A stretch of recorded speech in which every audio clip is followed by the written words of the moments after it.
শীত মানে পিঠা বানানো আর খাওয়ার ধুম পড়ে যায়। আসসালামু আলাইকুম বন্ধুরা, কেমন আছেন সবাই? আশা করি ভালো আছেন। আপনাদের দোয়ায় ও ভালোবাসায় আমরাও ভালো আছি। তো মেয়ের আবদার, মেয়ে আমাকে বলছে আম্মু ভাপা পিঠা খাবো। সেই জন্য আমি আজ সকাল সকাল ঘুম থেকে উঠে এই চালগুলো ভালো করে ধুয়ে পরিষ্কার করে নিয়েছি। তারপর আমি কিন্তু এই চালগুলো রোদে শুকিয়ে এই যে জাতা দেখছেন, এই জাতায় কিন্তু আমি আটাগুলো পিষবো। আমাদের গ্রামে প্রায় সবার বাড়িতেই কিন্তু এই জাতাগুলো পাওয়া যায়। অনেকে যাতে আটা পিষতে পারে না, মিলে পিষতে দেয়। মিলের আটার পিঠা আমাকে বানাতে ভালোও লাগে না, আর খেতেও ভালো না, অনেকটা স্বাদ লাগে না।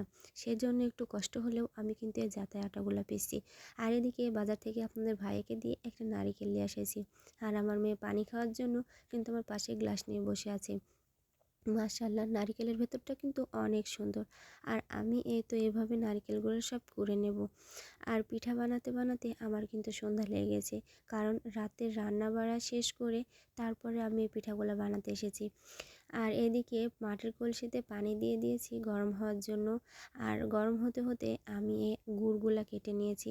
তারপরে আটাগুলো অল্প অল্প পানি দিয়ে আটাগুলো সেনে নেব।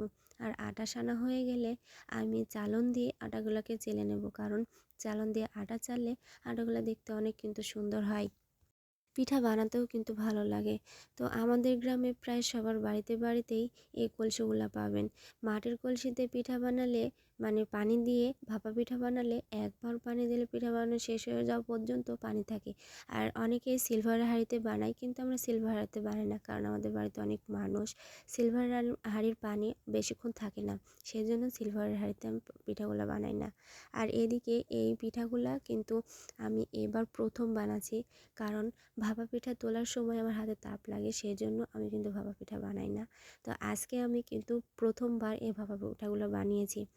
তো যেহেতু বছরের প্রথমবার ভাপা পিঠাগুলো বানিয়েছি, সেহেতু সবাইকে দিয়ে থুয়ে খেতে হবে।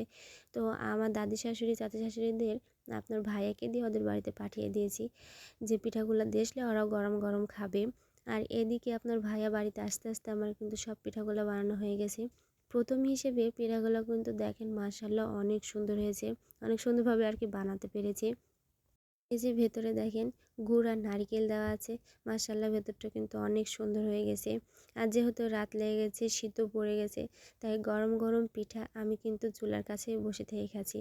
মানে সবার খাওয়া হয়ে গেছে, কিন্তু আমি কিন্তু শেষে চুলার কাছে বসে এই পিঠাগুলো খেয়েছি। মাশাআল্লাহ খেতে অনেক সুন্দর হয়েছে। আপনারা এইভাবে নারকেল দিয়ে কারা কারা পিঠা বানিয়ে খেয়েছেন তারা তারা কমেন্টে অবশ্যই জানাবেন। আর আজকের ভিডিও এ পর্যন্তই। সবাই সুস্থ থাকবেন, ভালো থাকবেন। আল্লাহ হাফেজ সবাইকে।